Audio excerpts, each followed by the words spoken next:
श्री भागवत गीता में वर्णित इस कथा के अनुसार प्राचीन काल के एक राजा घराने में एक लड़के का जन्म हुआ। उस लड़के को बहुत ही कम उम्र में राजशाही सुख सुविधाओं से दूर शिक्षा प्राप्त करने के लिए गुरुकुल भेज दिया गया।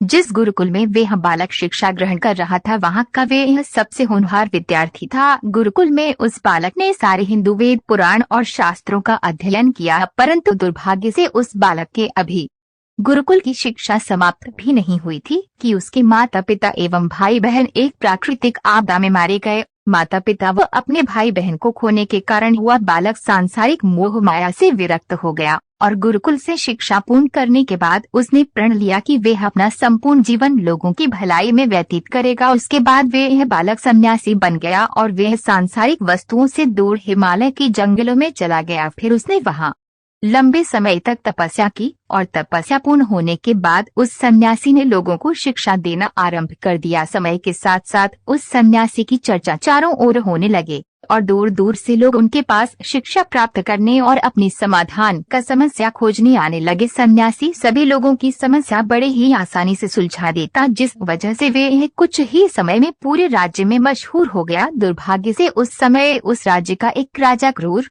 व्यक्ति हुआ करता था। उसे जब उस सन्यासी के बारे में पता चला तो उसने सन्यासी से मिलने का निश्चय किया और अगली सुबह वह अपने राजमहल से निकल उस सन्यासी के कुटिया जा पहुंचा। वहां पहुंचकर उसने उस सन्यासी से भेंट की, जिसके बाद एक चमत्कार हुआ। वह राजा पहले ही मुलाकात में सन्यासी के व्यक्तित्व से इतना प्रभावित हुआ कि उसने उसी समय से अच्छाई की राह पर चलने की ठान ली और मन ही मन सोचने लगा कि इतनी छोटी सी मुलाकात में वह सन्यासी मुझे इतना बदल सकता है, तो ये अगर हमेशा मेरे साथ रहने लगे तो मेरी तो जिंदगी ही बदल जाएगी। इसके बाद राजा सन्यासी से अपने साथ राजमहल चलने के लिए आग्रह करने लगा। राजा के आग्रह को सन्यासी ठुकरा ना सके और वह राजमहल चलने को तैयार हो गए। राजा सन्यासी को साथ लेकर राजमहल की ओर चल दिए। राजमहल पहुंचने पर सन्यासी का खूब आदर सत्कार किया गया। उसके बाद राजा ने सन्यासी को कमरे में भोजन करवाया। उसके बाद रानी हर रोज भोजन पकवाकर सन्यासी को भेज देती, लेकिन एक दिन रानी नहाने के लिए चली गई और सन्यासी को भोजन देना भूल गई। सन्यासी ने काफी देर तक भोजन को आने का इंतजार किया, पर जब भोजन नहीं आया तो सन्यासी सोच में पड़ गया। उसके बाद सन्यासी ने सोचा कि वे खुद महल में जाकर देखें और वह महल पहुंच गया। वहां जाकर उसकी नजर रानी पर पड़ी और वह रानी के रूप को देखकर चकित रह गया। रानी की सुंदरता सन्यासी के मन में घर कर गई।